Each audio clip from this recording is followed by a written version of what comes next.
Hello students, welcome to Study IQ IS. In fact, welcome to lecture number 28 of the Anthropology Demystified series. A series जहाँ पर हम 9-10 minute के time frame में anthropology के जो major concept हैं, ideas हैं, टॉपिक्स हैं, थ्योरीज हैं, उनको यहाँ पर डिस्कस करते हैं. इसके फ़ायदे काफ़ी सारे हैं. एक कम समय के अंदर में आप कंसेप्चुअल क्लैरिटी को पा सकते हो. जो बिगनर है उनके लिए काफ़ी इंपॉर्टेंट होता है. सेल्फ प्रिपरेशन कर रहे हैं वो अपनी प्रिपरेशन को एक बार ट्रैक कर सकते हैं कि क्या सही चीज़ों को पढ़ रहे हैं, सही तरीके से आप आगे बढ़ रहे हो. और जो इंस्टीट्यूट के अंदर में हमारे यहाँ या फिर कहीं पे भी पढ़ाई कर रहे हैं एंथ्रोपोलॉजी ऑप्शनल की, या फिर यूजीसी नेट की तैयारी आप कर रहे हो, कॉलेज के अंदर पढ़ाई कर रहे हो, वो भी एक तरीके से यहाँ से कई सारे कंटेंट को ऐड कर सकते हैं अगर कोई कंटेंट यहाँ पर अपने नोट्स में उन्हें मिसिंग दिखता है ना. प्लस आपके रिवीजन का एक अच्छा सोर्स होता है. छोटे समय के अंदर में हम जल्दी जल्दी टॉपिक्स को रिवाइज करते हैं और अगर आप स्पीड को 1.25 पे रख करके करते हो तो आपका यूजुअली 7-8 मिनट के अंदर में ये आराम से ख़त्म हो सकता है. ठीक है ना. एवरेज हम 10-12 मिनट के अंदर में इस टॉपिक को ख़त्म कर देते हैं. लास्ट लेक्चर जो लेक्चर नंबर 26 है और लेक्चर नंबर 27 है, वहाँ पर हमने सोसाइटी को पढ़ा. What is society and the various theories pertaining to the origin of societies. Then in lecture number 27 we studied कि इन सोसाइटी के अंदर में सोसाइटी किससे बन रही है, लोगों से बन रही है, इंडिविजुअल्स. और इंडिविजुअल भी आपस में किसी प्रकार के रिलेशनशिप में, किसी अरेंजमेंट में आपको देखने को मिल रहे हैं. ये जो रिलेशनशिप है उनका म्यूचुअल और जो अरेंजमेंट है उसको आप सोशल ग्रुप के फॉर्म में देख रहे होते हो, है ना. फिर हमने अलग अलग टाइप के ग्रुप्स भी पढ़े कि प्राइमरी ग्रुप क्या होता है, सेकेंडरी ग्रुप क्या होता है, कूली का क्या कहना है ना, जिन्होंने दोनों को अलग अलग करके बताया, प्राइमरी ग्रुप, सेकेंडरी ग्रुप, और किंग्सले डेविस का क्या कहना है. तो इनके व्यूज़ को हमने पढ़े. आज के लेक्चर में हम फर्दर एक लीप आगे जा रहे हैं और स्टेटस और रोल के बारे में पढ़ने वाले हैं. अगर मैं आपसे डायरेक्ट क्वेश्चन पूछता हूँ कि व्हाट इज स्टेटस, शायद आपके दिमाग में सोशल मीडिया के स्टेटस आए, व्हाट्सएप, फेसबुक, इंस्टाग्राम, है ना. या फिर आपको नहीं स्टेटस सर अक्सर हम बातचीत में इस्तेमाल करते हैं कि अच्छा इस इंसान का स्टेटस थोड़ा सा हाई है, उसका स्टेटस थोड़ा सा लो है ना. तो असल में जब हम सोशल साइंसेज में, एंथ्रोपोलॉजी में स्टेटस की पढ़ाई कर रहे हैं या रोल की पढ़ाई कर रहे हैं तो हम उसको कैसे इंट्रोड्यूस करेंगे, उसके बारे में हम क्या कह सकते हैं. ठीक है, तो चलिए शुरू करते हैं यहाँ पर. Firstly will start with the status. Status को आप क्या कह सकते हो? स्टेटस पोजीशन है. और कैसी पोजीशन है? रिलेटिव पोजीशन है. ठीक है, status is the relative position of the individual as a member of the society or within the society or as part of a social group which again in turn comes under the society, है ना.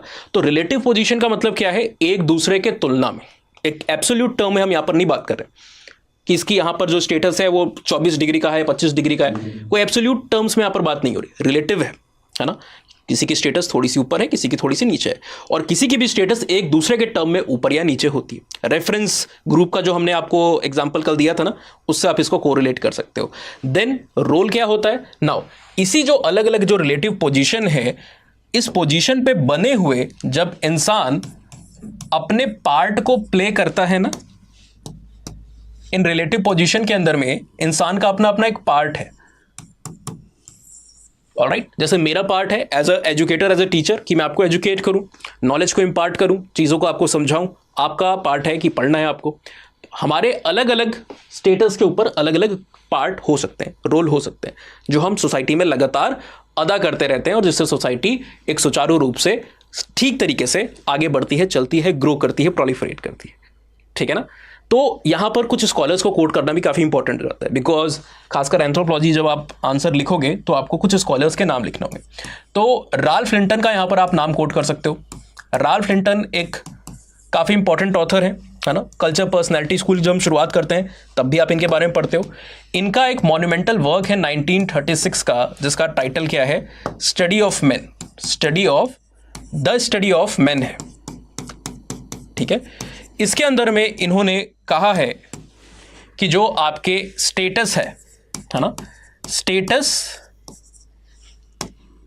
क्या है? Status are being occupied. Status are occupied.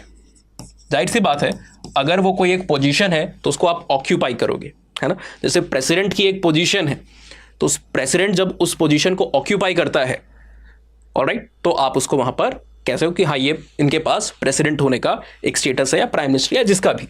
Now अब president ने उस status को occupy कर लिया, तो भाई साहब उस स्टेटस को ऑक्यूपाई करते समय प्रेसिडेंट की, प्राइम मिनिस्टर की या किसी भी इंसान की एक भूमिका होगी जो उसको अदा करनी होगी. एक भूमिका होगी, है ना.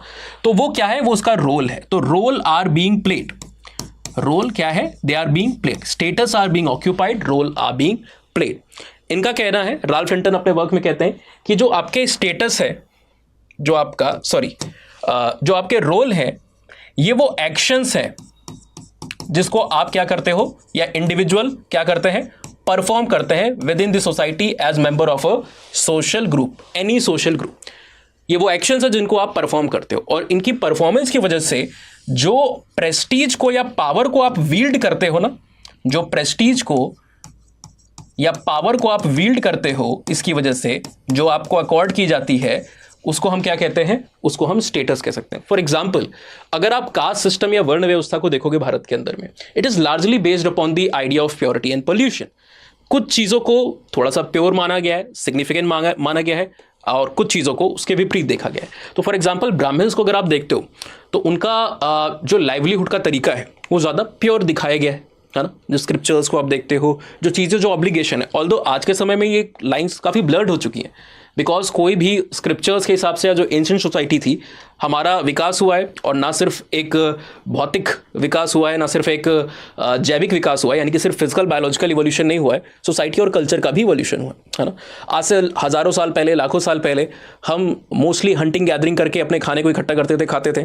आज सोसाइटी अलग हो चुकी है, इंडस्ट्रीज़ हैं, फैक्ट्रीज़ हैं, मास स्केल पे प्रोडक्शन हो रहा है, तो वैसी सोसाइटी नहीं रही। तो सोसाइटी बदलती है तो उसके साथ जो लोग हैं वो भी वहाँ पर बदल रहे होते हैं।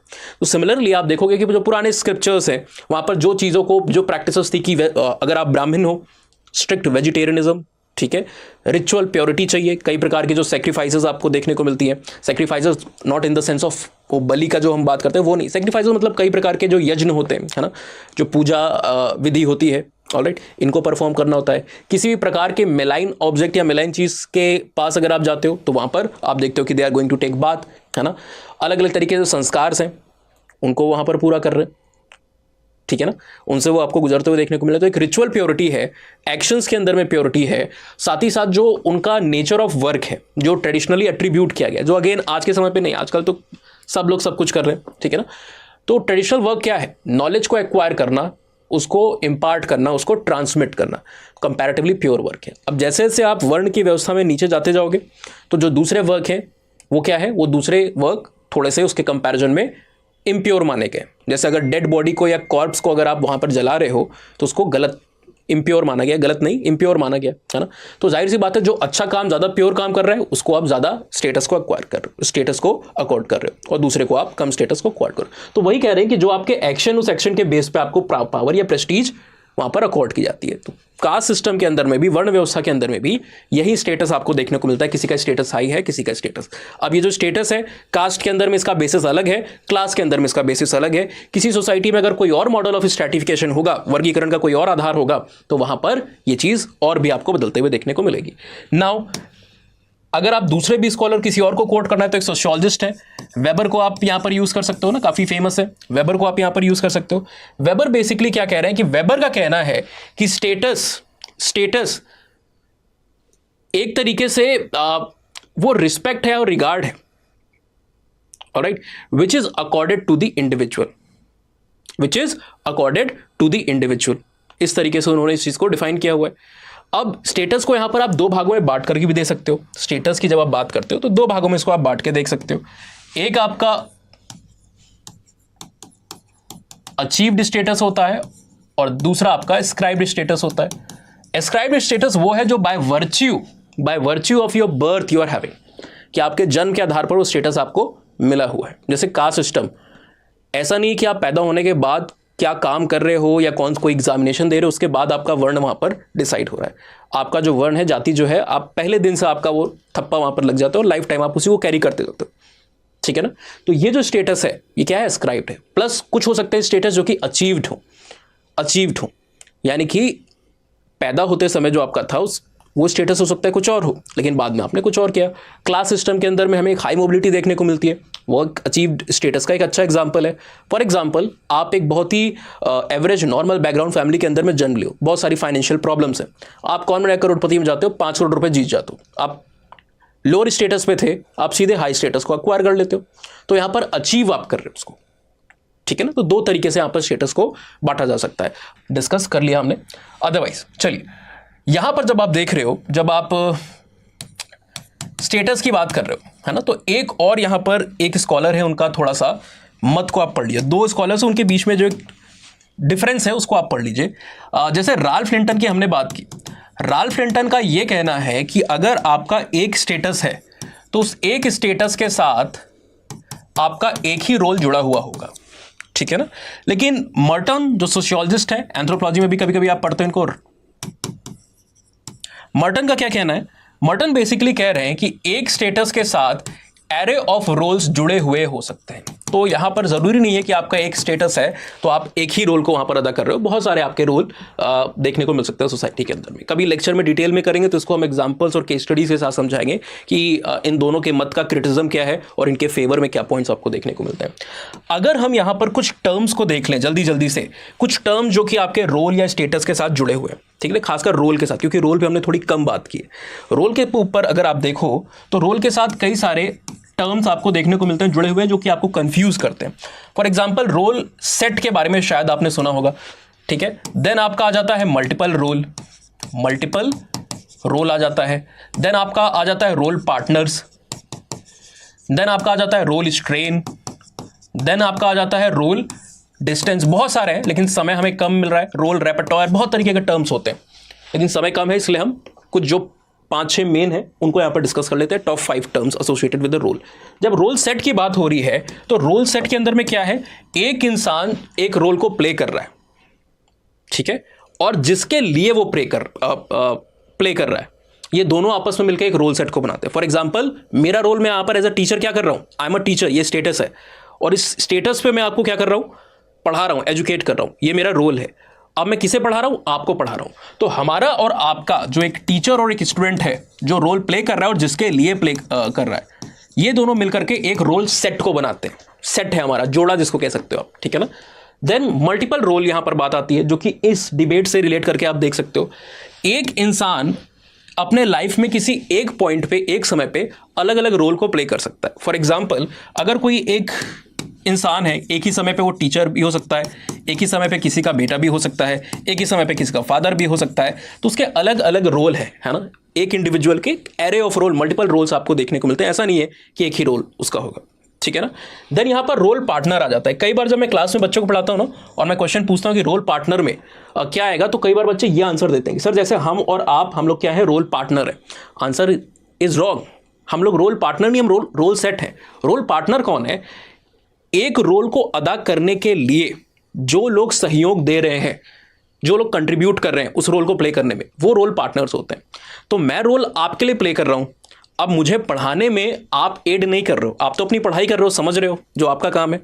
पढ़ाने में आप मुझे एड नहीं कर रहे हो, पढ़ाने में कौन एड कर रहा है। फॉर एग्जाम्पल ये स्टूडियो है, स्टूडियो के अंदर में अब इसके अंदर कई सारे टेक्निकल कंपोनेंट है, सारे लोगों को सारी चीज़ें नहीं पता, तो एक टेक्निकल टीम होगी। अब आपका कंटेंट होता है, आपके पास अपलोड कराना है, आपका जो एप्लीकेशन और सॉफ्टवेयर है उसके लिए कुछ लोग चाहिए होंगे, ठीक है ना, मैनेजमेंट की ज़रूरत पड़ेगी। तो रोल पार्टनर के अंदर में आप देख सकते हो कि जो अलग अलग लोग एक सेम रोल को अदा करने में, प्ले करने में वहाँ पर हेल्प कर रहे हैं, उनको आप कह सकते हो। फॉर एग्जाम्पल अगर एक टीचर है ना, उसके साथ सपोर्ट स्टाफ होता है, ऑलराइट, मैनेजमेंट भी उसके साथ काम कर रहा है, कुछ एडिटर, जैसे ऑनलाइन एजुकेशन में आप देखोगे तो जो आपके क्रिएटर्स बनते हैं कई सारे, उनको बनाने वाली टीम है, ग्राफिक आर्टिस्ट होते हैं, बहुत सारे लोग होते हैं, ठीक है ना। देन आपका रोल स्ट्रेन आ जाता है। रोल स्ट्रेन क्या है, स्ट्रेन तनाव को क्या आ जाता है, ठीक है। फॉर एग्जांपल मेरी आदत है, मान ली कोई टीचर आपके स्कूल में, उसकी आदत है कि आपको हंस खेल के बहुत अच्छे तरीके से पढ़ा रहा है, आप कह रहे हो सर आज पढ़ने का मन नहीं है, मैम आज पढ़ने का मन नहीं, टीचर ठीक है चलो आज हम लोग बातें करते हैं। तो ऐसे बातें किए जा रहे हैं, बहुत लाइटली अच्छे से आपको ट्रीट कर, आप भी खुश हो, टीचर भी खुश है, चीज़ें चल रही हैं। फिर रिजल्ट आता है, पेपर होता है, रिजल्ट आता है, आपका रिजल्ट अच्छा नहीं है, तो प्रिंसिपल ने टीचर को बोल के फिर उसके कान पकड़े कि ये क्या हो रहा है, रिजल्ट नहीं आ रहे बच्चे। तो अब उसके सामने एक कश्मकश आ गई, है ना, कि वो लिबरली काफ़ी एक लाइट वे में बच्चों को पढ़ाए या फिर स्ट्रिक्टनेस लाए ताकि नंबर आए। तो वहाँ पर ये तनाव आपको रोल प्ले करने में आपको देखने को मिलेगा। देन आपका रोल डिस्टेंस आ जाता है, रोल से दूरी बनी। फॉर एग्जांपल मेरी क्लास शेड्यूल्ड है रोज 1 बजे, ठीक है ना, मैं कहता हूँ नहीं आज मन नहीं कर रहा है, चलो बच्चे हैं घर ही पे पढ़ रहे हैं, कोई इनको आना तो है नहीं, तो आज 1:30 बजे पढ़ाता हूँ, कल मन किया कि 2 बजे पढ़ाता हूँ, परसों मन किया कि नहीं छुट्टी ले लेता हूँ, आज सो जाता हूँ थोड़ा देर, तो पढ़ाता ही हूँ, क्लास कैंसिल कर देता हूँ। ये क्या है, रोल जो है मेरा, जो मुझे प्ले करना है, उससे मेरी दूरी बनती जा रही है, जो कि अनएथिकल है, ठीक है ना। तो इस तरीके से आप रोल डिस्टेंस के कंसेप्ट को समझ सकते हो। तो I hope status and role का जो कंसेप्ट है आपको अच्छे तरीके से समझ में आ गया होगा।